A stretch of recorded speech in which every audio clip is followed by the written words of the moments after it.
February 27th, 1996. In a small house on the edge of the village, the Bodnachuk family was settling in for the evening. The father, a local laborer, had just finished securing the livestock for the night. His wife was in the kitchen, cleaning the dinner dishes. Their two daughters, 7 and 8 years old, were in their shared bedroom, their voices a soft murmur of childhood conversation drifting through the thin walls. The house sat isolated, separated from its nearest neighbor by a stretch of open field and a thin line of birch trees. The windows glowed warm against the surrounding darkness, small squares of yellow light that marked the presence of life in the vast, frozen landscape. In the tree line, a figure stood watching. He had been there for over an hour, his breath forming small clouds in the freezing air. His name was Anatoly Onoprienko, and he was 39 years old. He wore a dark coat, heavy boots, and carried a canvas bag slung over his shoulder. Inside the bag was a sawed-off double-barreled shotgun and an axe. He had walked nearly 8 kilometers through the snow to reach this place, guided by something he would later describe as a voice, a commanding presence that told him what needed to be done. He watched the father move past a window. He saw the brief silhouette of the mother in the kitchen. He heard, faintly, the sound of the children laughing. And then he stepped out from the trees. His boots crunched in the snow as he crossed the field. Each step was deliberate, measured. There was no hesitation in his movement, no uncertainty. He had done this before, many times before. He knew exactly how the next 15 minutes would unfold. He reached the door. The knock was loud, authoritative. 3 sharp raps that cut through the quiet evening like a blade. Inside, the conversation stopped. The father looked toward the door, a flicker of confusion crossing his face. Who would be visiting at this hour, in this weather? He opened the door. The shotgun blast illuminated the interior of the house in a flash of orange light. The father was thrown backward, his body crumpling against the wooden floorboards. The mother screamed, a high animal sound of pure terror. She stumbled backward into the kitchen, her hands reaching for something, anything. The second blast caught her in the doorway. The house fell into a terrible, ringing silence, broken only by the sound of footsteps moving through the main room.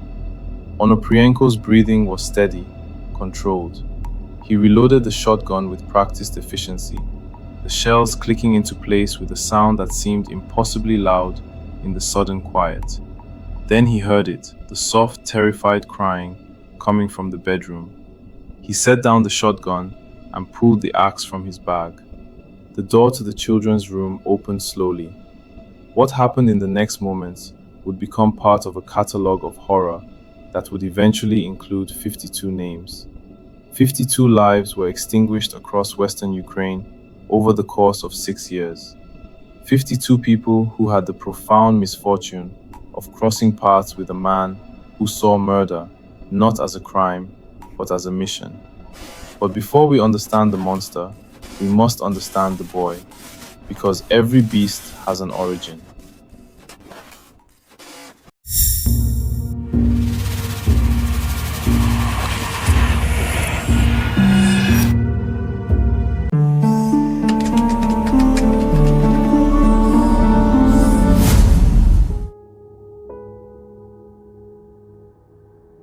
The winter of 1959 was particularly brutal in the Ukrainian SSR. In the small rural village of Lasky, nestled in what is now the Zhytomyr Oblast, life moved to the rhythm of collective farms and quiet survival. The Second World War had ended 14 years earlier, but its shadows still lingered, in the missing generation of men, in the scars on the landscape, in the hardness that had settled into people's faces like sediment. Into this world, Anatoly Onoprienko was born. His father, Yuri Onoprienko, was a decorated war veteran, a man who had stared down German tanks and lived to tell the tale. He wore his medals on special occasions and walked the land with the same grim determination he had once brought to the battlefield. His mother, whose name has been lost to the incomplete records of that time, was a quiet woman who kept their modest home and raised their two sons. Anatoly was the younger child by 13 years. His brother, Valentin, was already a teenager when Anatoly took his first steps. In the small, cramped house they shared, Valentin was the favored son, the one who could help with the heavy work, the one who understood the weight of responsibility. Anatoly was just a child. For the first 4 years of his life, his world was simple. He knew the smell of his mother's cooking, the sound of his father's heavy boots on the wooden floor, the sight of his brother's back as Valentin headed out to work in the fields. It was an unremarkable childhood in an unremarkable place. And then his mother died. The cause is uncertain. Illness, complications from childbirth, the simple brutality of rural poverty. What is certain is that one day she was there, and the next she was gone. The void she left behind was immediately felt. Their grandmother and aunt stepped in for a time, trying to maintain the fragile ecosystem of the household. But Yuri Onoprienko was a hard man, made harder by loss. The demands of Soviet agricultural life were relentless, and the weight of raising a small child alone was a burden he had no intention of carrying. The day came without warning. Anatoly would later recall it in fragments, the way traumatic memory works, in images rather than narrative. He remembered his father telling him they were going for a walk. He remembered holding his father's rough, calloused hand as they moved through the village. He remembered the building appearing in front of them, tall, made of brick, with bars on the lower windows. The orphanage in Privitno. His father spoke briefly to someone at the gate. Anatoly didn't understand the conversation. He was 4 years old, small for his age, confused by the sudden change in routine. And then his father let go of his hand. "Be good," Yuri said. His voice was flat, tired. "This is where you'll stay now." Anatoly looked up at him, waiting for the joke to resolve, for his father to smile and take his hand again. Instead, Yuri Onoprienko turned and walked away. Anatoly watched his father's back disappear down the road, past the wooden fence, past the line of birch trees, until he was just a dark shape in the distance, and then nothing at all. A woman from the orphanage, her face blurred by time and trauma, took him by the shoulder and led him inside. The door closed behind him with a heavy, final sound. Inside the orphanage, the world shrank to the size of cold rooms and institutional routine. This was the Soviet system of child welfare, efficient, impersonal, designed to process the unwanted children of the state with minimal cost and maximum throughput. The building smelled of boiled cabbage and industrial soap. The beds were arranged in precise rows. The children moved in groups, shepherded from one scheduled activity to the next. Anatoly learned the rules quickly. You did not cry. You did not complain. You kept your head down and your possessions close, because theft was common and punishment was swift. The staff, overworked, underpaid, emotionally exhausted, had no time for individual attention. They saw children as numbers, as mouths to feed and bodies to clothe. Anatoly became number 247. He watched the other children with a growing sense of distance. Some of them had visits from relatives, an aunt who came monthly, a grandfather who brought small gifts. These children clung to hope, believing that someday they would leave this place, that they would be reclaimed by family. Anatoly had no such hope. He knew, with the absolute certainty that trauma burns into a child's mind, that his father was not coming back, that his brother, Valentin, who continued to live at home, who continued to enjoy their father's presence, had been chosen over him. The rejection was total, and in the space where love and belonging should have grown, something else began to take root. It was a cold, silent rage, a fury that had no words, no outlet, no acceptable expression. He learned to bury it deep, to let it simmer beneath a mask of withdrawn compliance. The other children sensed something different about him. He was too quiet, too watchful. When fights broke out in the dormitory, he didn't participate. He observed. He noted who had power, who inspired fear, who could control others through intimidation. He was learning. The years bled together in a monotony of gray. He grew taller, harder, more isolated. The staff wrote him off as difficult, a child who would never quite fit, who would age out of the system and disappear into the vast machinery of Soviet society. On his 18th birthday, he was given a small bag of his belongings, a change of clothes, a few worthless personal items, and shown the door. "You're an adult now," the director told him, his voice carrying the same flat indifference Anatoly had heard from his father all those years ago. "Good luck." Anatoly Onoprienko walked out of the orphanage and into a world that had no place for him. He had no family to return to, no trade to practice, no sense of belonging anywhere. He was a young man forged in the cold fire of institutional indifference, carrying a deep-seated hatred for the society that had created that institution. The abandoned boy was gone.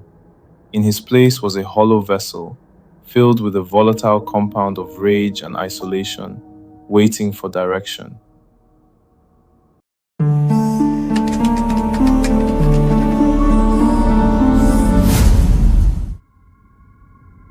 The Soviet state had a use for young men with nowhere to go.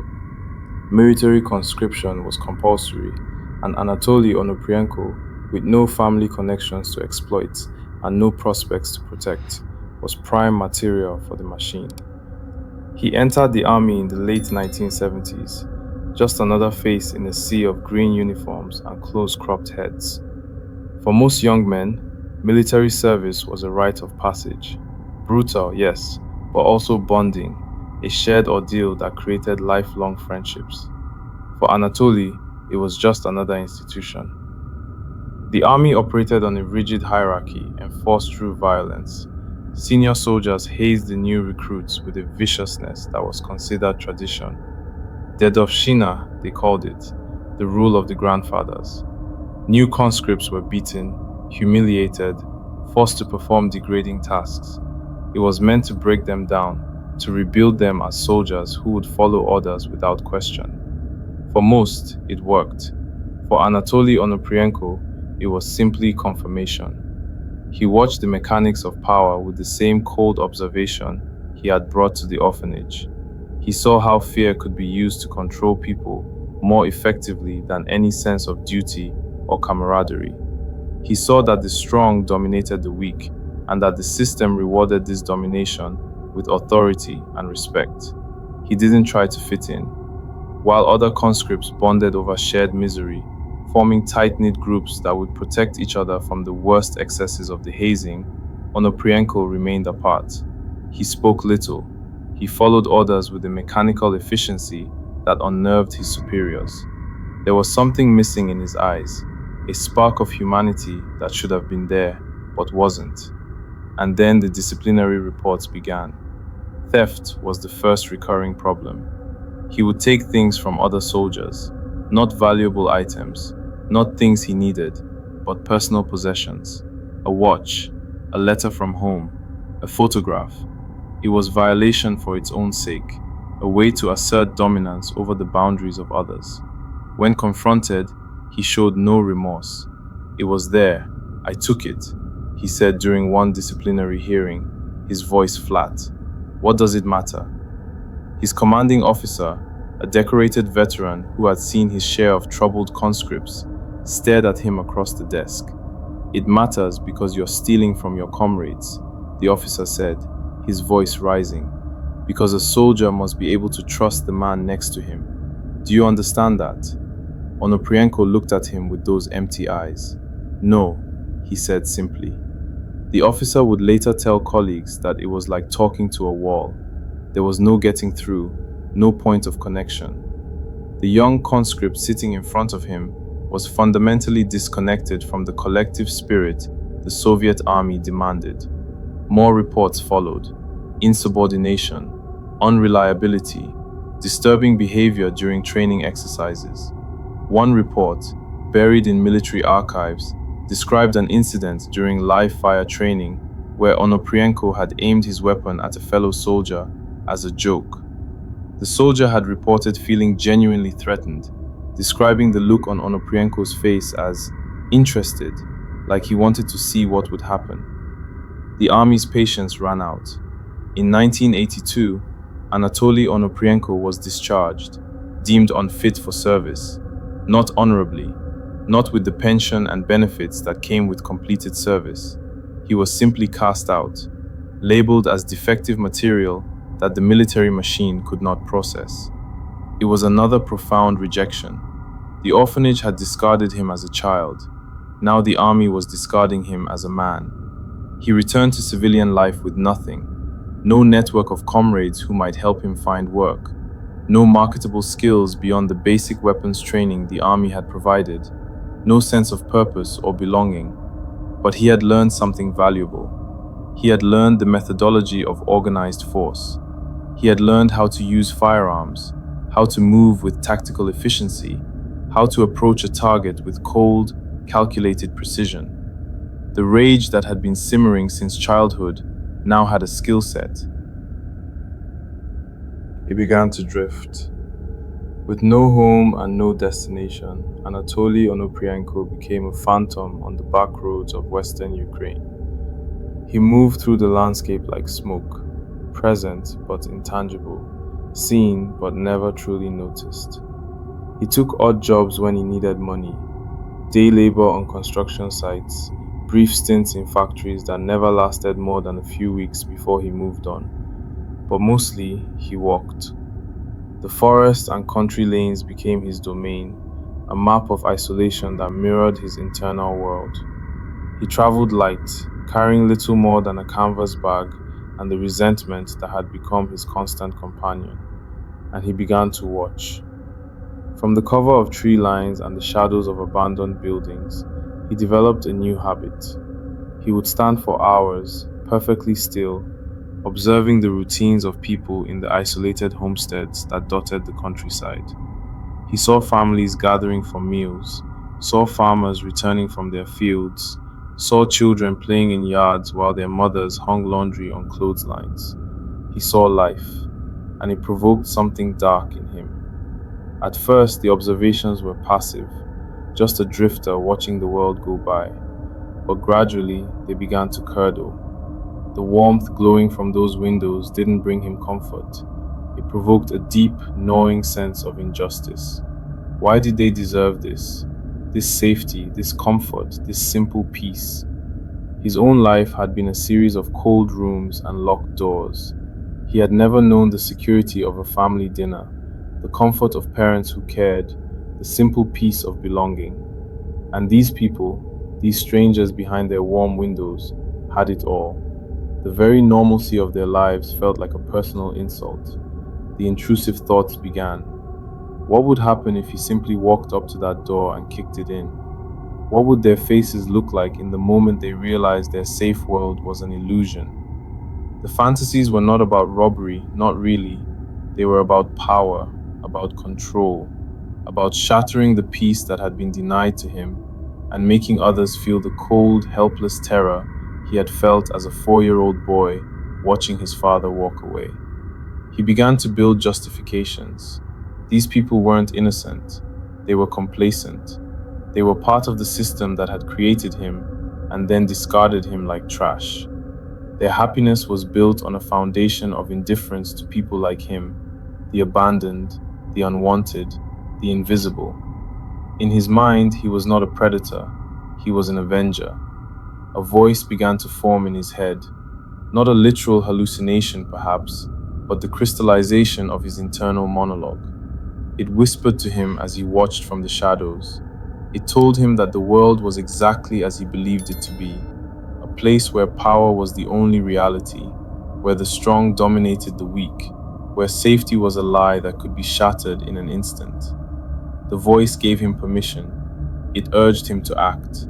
And in 1989, he finally listened.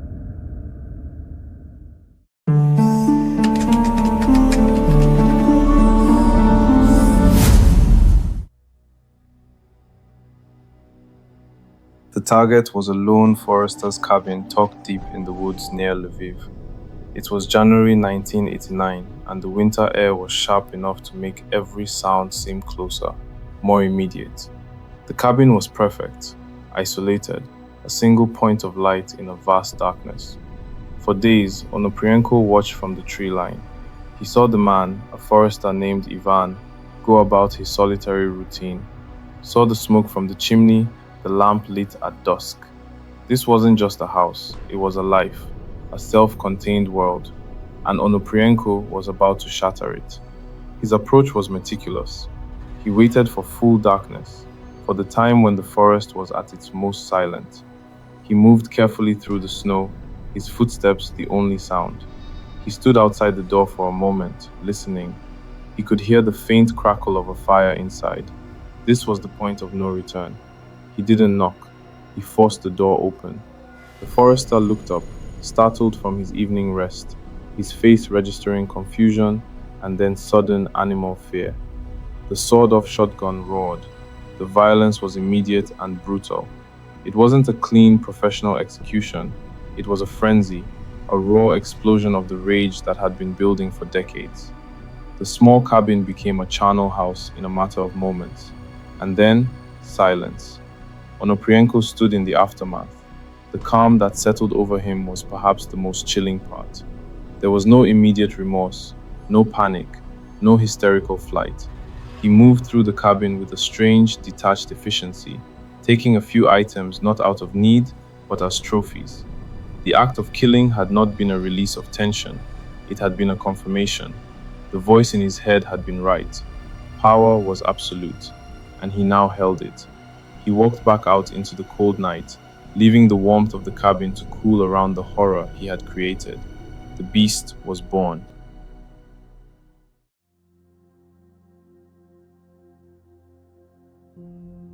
Later that same year, Onoprienko committed his first mass murder, a crime so brutal it would haunt investigators for years. He had taken on an accomplice, Sergei Rogozin, a man he had met at a local gym. Rogozin was a criminal in his own right, a brawler with a history of theft and violence. But where Onoprienko's rage was cold and systematic, Rogozin's was immediate and explosive. They began robbing homes together, traveling through the countryside looking for isolated targets. It was during one of these robberies that they encountered a family, 2 adults and 8 children, living in a remote farmhouse. According to Onoprienko's later confession, the family stumbled upon them during the burglary. What happened next was not planned. It was a decision made in an instant, a calculation that witnesses could not be left alive. The weapons they carried for self-defense were turned on the family. 2 adults were killed first, the parents, gunned down before they could react, and then the children. 8 of them, ranging in age from toddlers to teenagers, each one eliminated with the same cold efficiency.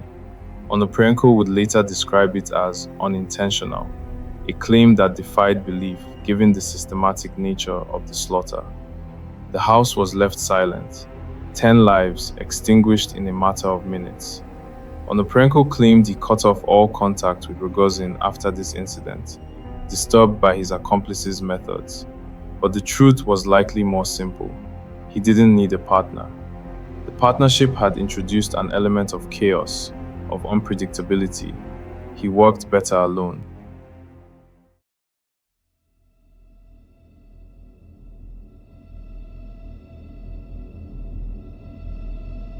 Later that year, 5 people, including an 11-year-old boy, were sleeping in a car parked on a remote forest road.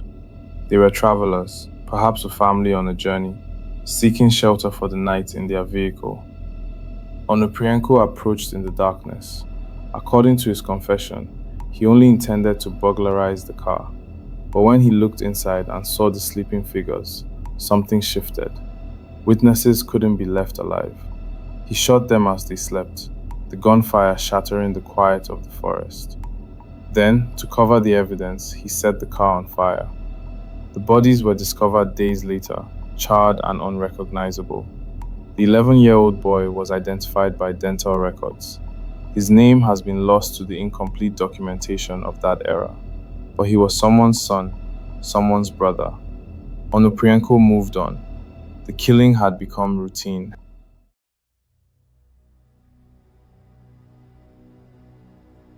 After a 6-year gap in confirmed murders, a period during which Onoprienko may have been inactive or simply more careful, the killings resumed with renewed ferocity.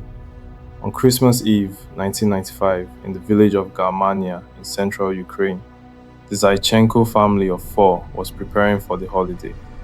The parents, whose first names have been lost to time, had 2 children. The house was warm, decorated modestly for the celebration. Onoprienko approached in the early evening. The sawed-off shotgun was his weapon of choice now, perfected, reliable. He forced his way inside and systematically executed the entire family. The father first, then the mother, then the children. 4 lives ended in the space of minutes. Before leaving, he set the house on fire, a signature that would become increasingly common. The flames consumed the evidence, the Christmas decorations, the remnants of a life interrupted. The neighbors discovered the blaze hours later. By the time firefighters arrived, there was nothing left but charred walls and 4 bodies.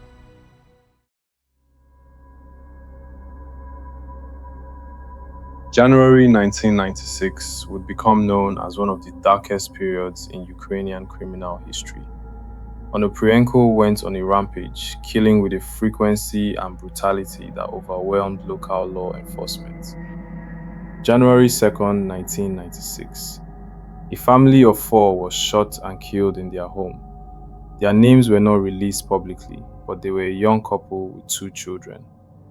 After murdering the family, Onoprienko encountered a male pedestrian on the road outside the house, a man who was simply in the wrong place at the wrong time. To eliminate the potential witness, Onoprienko killed him as well. 5 dead in a single night. January 6, 1996. On the Berdyansk-Dniprovskaya highway, Onoprienko stopped cars, killing drivers in 3 separate incidents.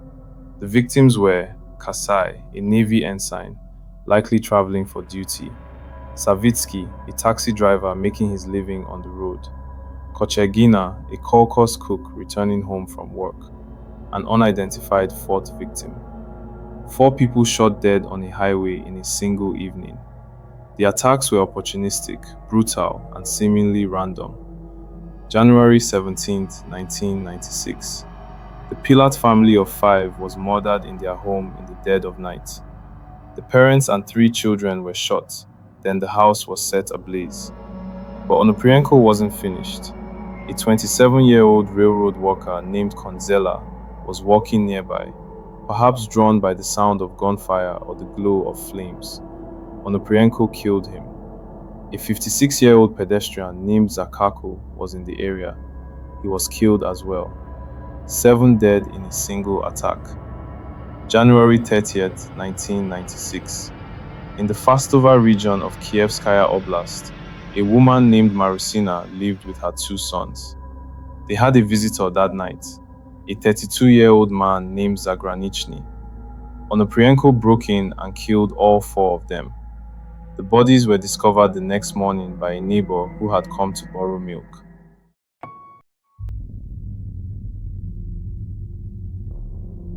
February 19th, 1996. The Dokchak family lived in a small home in Olevsk, Zhytomyrskaya Oblast. The father was a laborer, the mother a seamstress. They had a teenage son and a daughter in her early 20s. Onoprienko's attack on this family was particularly brutal. According to his confession, he shot the father and son first. Then he turned to the mother, but instead of using the shotgun, he picked up a hammer and mauled her to death. The daughter was still alive. She begged for her life, offered him money, anything he wanted. He demanded the money. When she refused or couldn't produce enough, he killed her with the hammer as well. 4 more lives erased. This was the family we encountered at the beginning of this story. The isolated house in Malina, Tverskaya Oblast. the father working late into the evening, the mother in the kitchen, the two daughters, 7 and 8 years old, in their bedroom. Onoprienko shot the parents with his sawed-off shotgun. Then he took out the axe. He hacked the two little girls to death in their bedroom, their small bodies no match for the violence brought against them. But the night wasn't over. About an hour later, a businessman named Salk, a neighbor who lived nearby, was wandering around the Bodnachuk property. Perhaps he had heard something. Perhaps he was concerned by the silence from a usually lively household. Onoprienko shot him. Then, in an act of almost ritualistic brutality, he hacked Salk's corpse with the axe. 5 dead.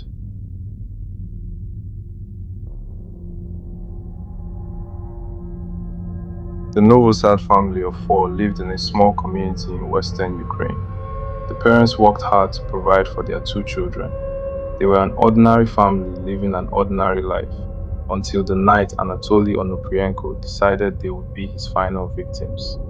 He broke into their home and shot all 4 family members, the father, the mother, and both children.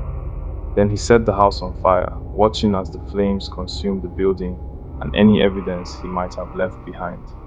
The Novosad family became numbers 49 through 52 in the final tally. 52 people murdered across 6 years, 52 names, 52 lives, 52 futures erased by a man who saw killing as a mission rather than a crime.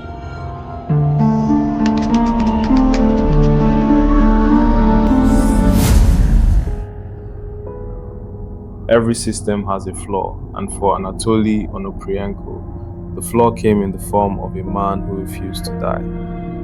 On a cold night in December 1995, near the village of Novoyavorivsk, Onoprienko targeted a man named Ivan Z, who lived in a modest cottage with his family. The attack followed the familiar pattern: forced entry, sudden violence, systematic elimination of witnesses. But something went wrong. Ivan Z was shot, but the blast was not immediately fatal. He fell, wounded, blood pooling beneath him on the wooden floor. And in that moment, with chaos erupting around him, he made a decision that would ultimately bring the beast of Ukraine to justice. He played dead. He lay perfectly still, controlling his breathing, listening to the sounds of the attack unfolding around him. He heard the footsteps moving through his home. He heard the terrible sounds of his family being killed, and in the dim light filtering through the windows, he saw them. 2 men. He studied their faces, burning the details into his memory. The taller one with the cold, focused eyes, clearly the leader. The second man, following, more nervous but equally brutal. When the killers finally left, believing their work was complete, Ivan Z was still alive. He crawled from the house, leaving a trail of blood in the snow, and managed to raise the alarm.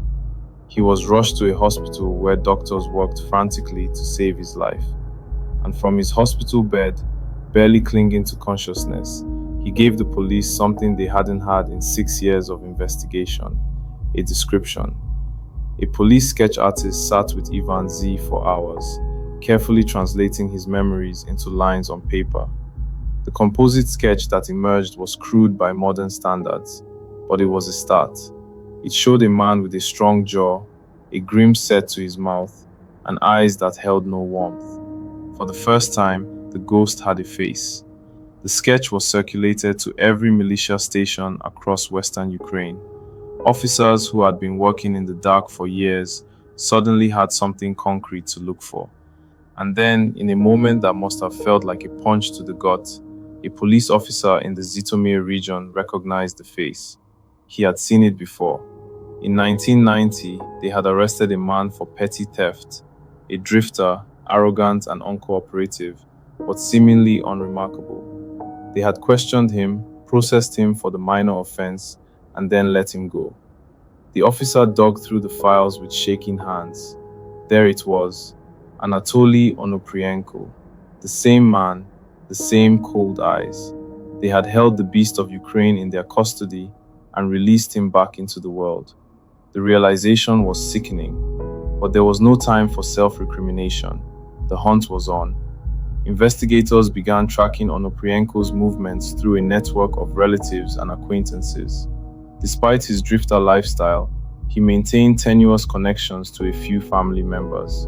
They learned he had been staying with a relative in a small town on the outskirts of Zhytomyr. A surveillance team was dispatched immediately.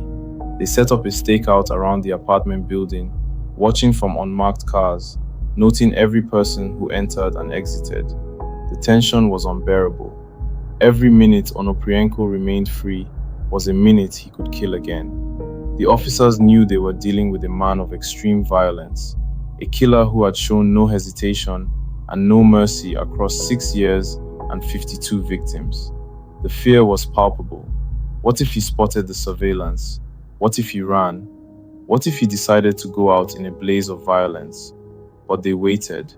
They watched the ordinary rhythms of the neighborhood, people going to work, children playing, elderly residents taking slow walks. None of them knew that a few yards away, the hunt for one of Eastern Europe's most prolific serial killers was reaching its final, quiet climax. The order came down in the early hours of April 16, 1996. Move in. The tactical team approached the apartment building with weapons drawn, their movements coordinated and precise.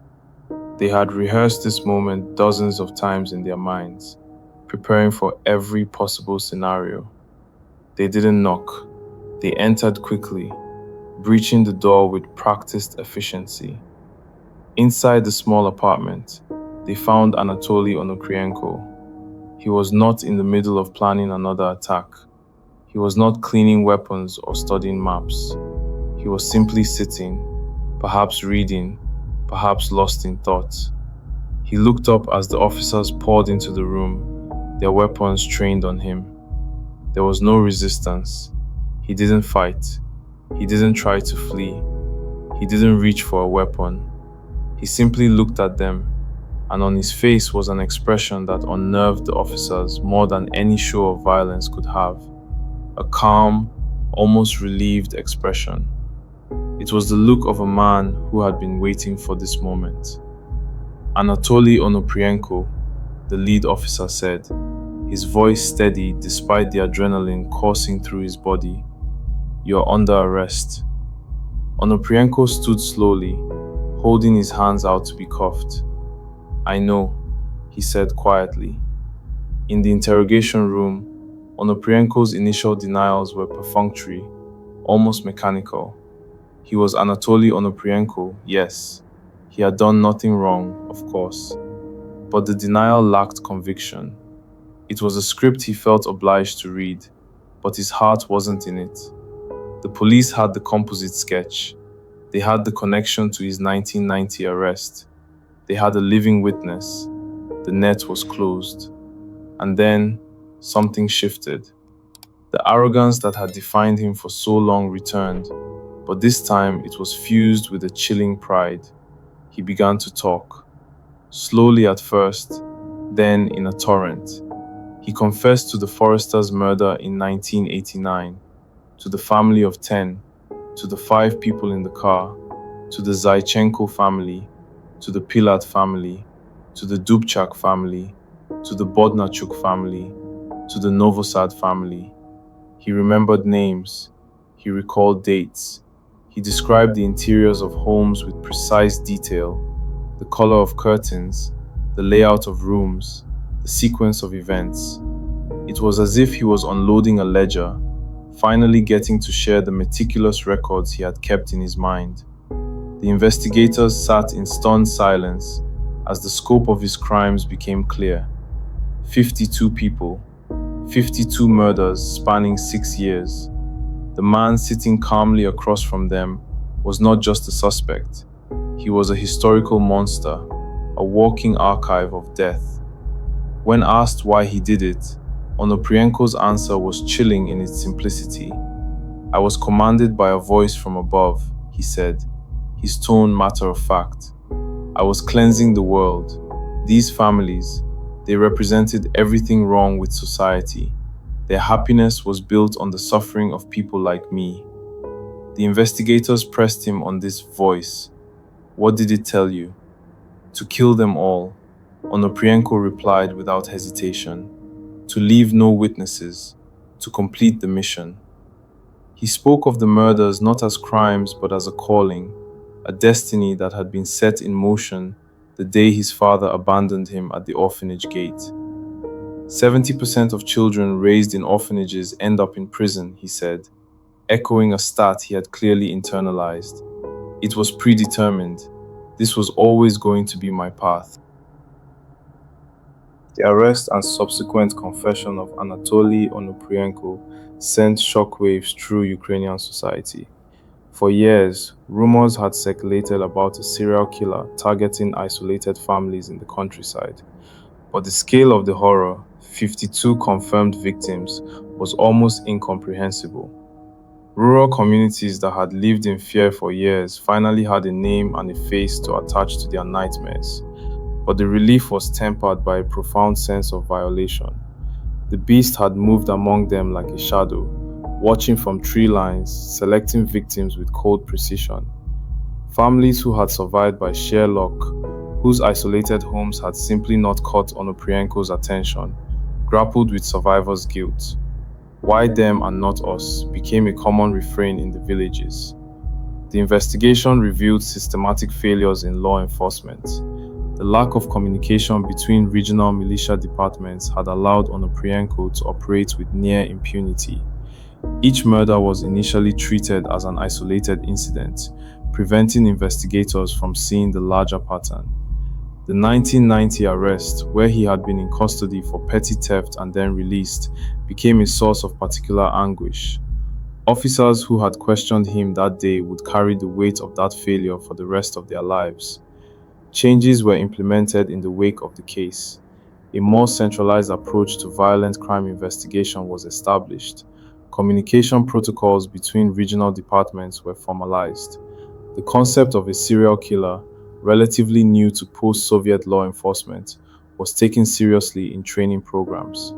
But for the families of the 52 victims, these systemic improvements came too late. The trial of Anatoly Onoprienko began in late 1998, 2 years after his arrest.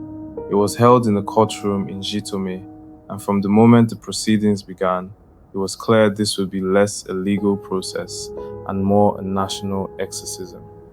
The courtroom was packed. Journalists filled the press gallery, their notebooks ready.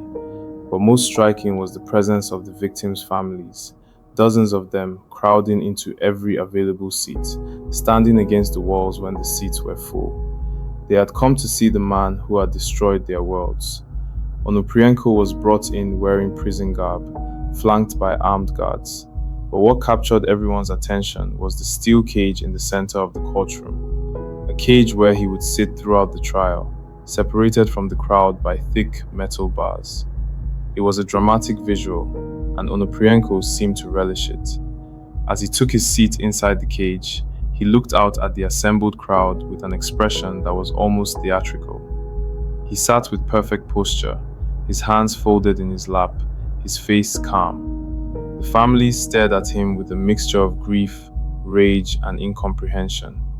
How could this ordinary-looking man have caused so much suffering? The prosecution presented its case methodically. Forensic evidence, witness testimony from Ivan Z., the survivor, detailed reconstructions of each crime scene. The sheer weight of evidence was overwhelming. But what truly shocked the courtroom was Onoprienko's own testimony. He confessed freely to all 52 murders. He described them in detail, his voice flat and emotionless. He showed no remorse, no understanding of the pain he had caused. When asked if he had anything to say to the families of his victims, he replied, "I was an instrument. I was following orders from a higher power. What happened was meant to happen." A woman in the gallery, a mother who had lost her entire family, screamed at him, her voice raw with grief. "You're a monster. You murdered my children. How can you sit there and act like it meant nothing?" Onoprienko looked at her with those cold, empty eyes.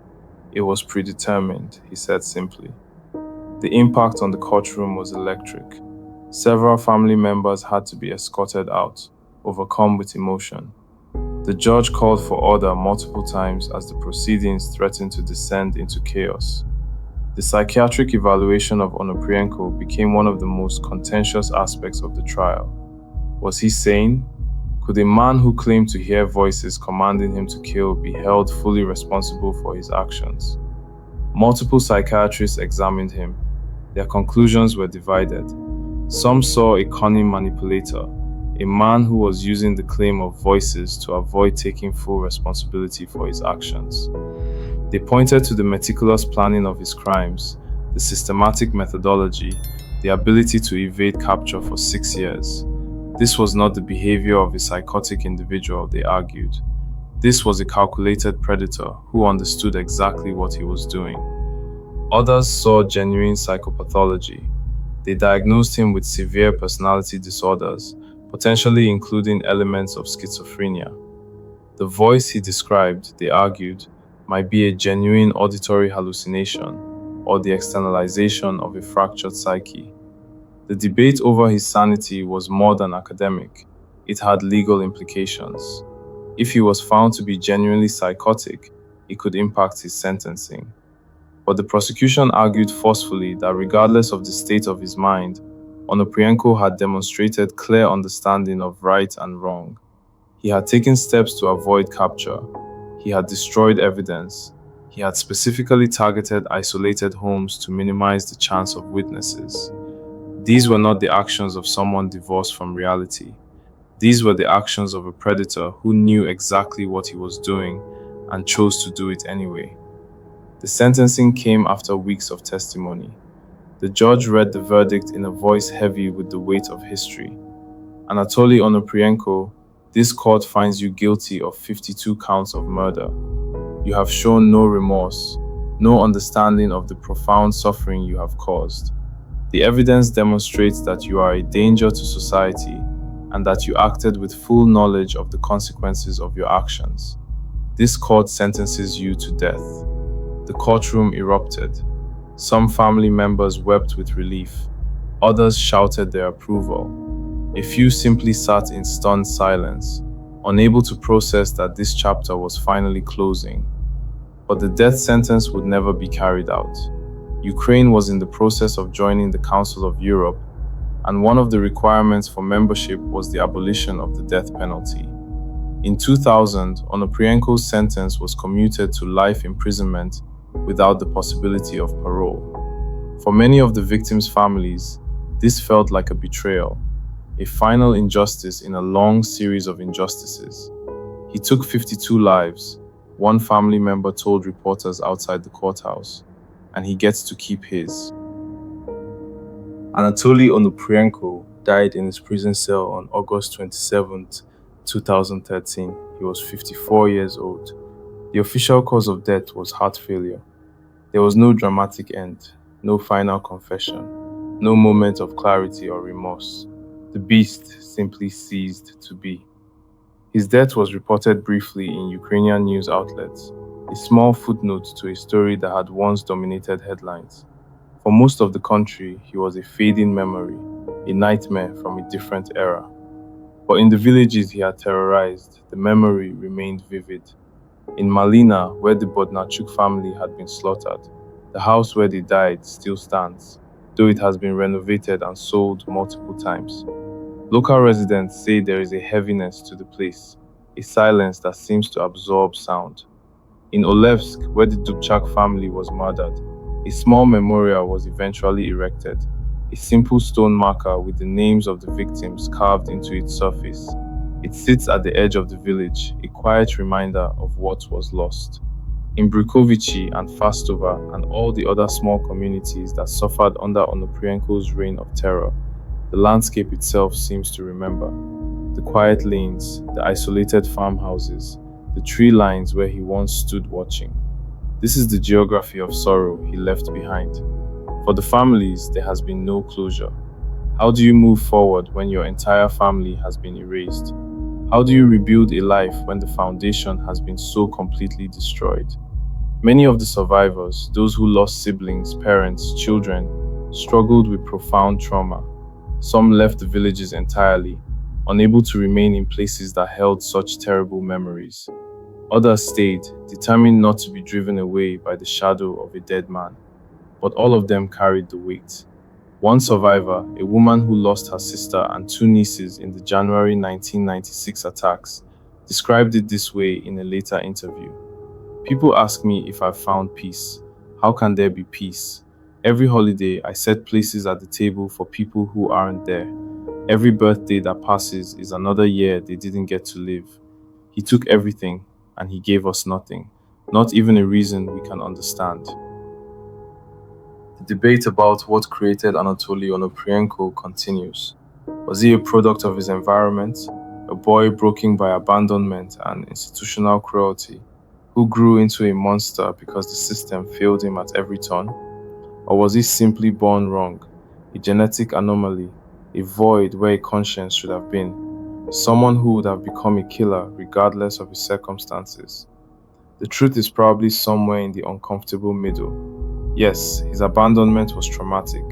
Yes, the orphanage system was cruel and dehumanizing. Yes, these experiences shaped him in profound ways. But thousands of children were abandoned to orphanages in the Soviet Union. Thousands more suffered through brutal military service. The vast majority did not become serial killers. There was something unique to Anatoly Onoprienko, some combination of neurological wiring, environmental trauma, and personal choice that led him down this particular path. And in the end, regardless of what created him, the result was the same. 52 lives taken, dozens of families destroyed, and a landscape forever marked by his violence. The snow still falls thick and silent over western Ukraine in the winter months. In the villages and isolated farmsteads that dot the countryside, families gather close to their wood-burning stoves. Children play in yards. Lights glow warm against the darkness. The routines of normal life continue. But in certain houses, on certain nights, an older generation remembers. They remember when a knock on the door after dark could mean death, when the sight of a stranger on a country road could send you running for shelter, when the warm glow from a window made you not a home, but a target. We remember the names: Ivan, the forester, the Zaichenko family, Kasai, Savitsky, Kochegina, the Pilat family, Konzela, Zakako, Marusina and her two sons, and Zagranichny, the Dubčak family, the Bodnarchuk family, their daughters, 7 and 8 years old, Tsauk, the Novosad family, and so many others whose names have been lost to incomplete records and fading memory. 52 people who had the misfortune of crossing paths with a man who saw their deaths as a mission. Anatoly Onoprienko is gone now, his body buried in an unmarked grave. The steel cage where he sat during his trial has been dismantled. The prison cell where he spent his final years has been cleaned and assigned to someone else. But the emptiness he created remains. It lives in the families who will never be whole again, in the villages that still carry the weight of his violence, in the quiet lanes and isolated homes that once represented safety and now represent something else entirely. The beast of Ukraine left behind no great mystery to solve, no final revelation that explains the darkness. He was simply a man who chose, again and again, to extinguish the light he saw in others. And in the end, that may be the most terrifying truth of all. Not that monsters are complicated, but that sometimes they're exactly as simple as they appear. A hollow vessel filled with rage, a predator who found his purpose in the suffering of others, a beast who walked among us, watched from the shadows, and struck when we felt most safe. The snow continues to fall, the silence continues to echo, and the names, those 52 names, wait to be remembered. You've just watched Downfall, Inside the Criminal Mind. Tell me, what moment gripped you the most? Drop your thoughts in the comment section and do not forget to like and subscribe.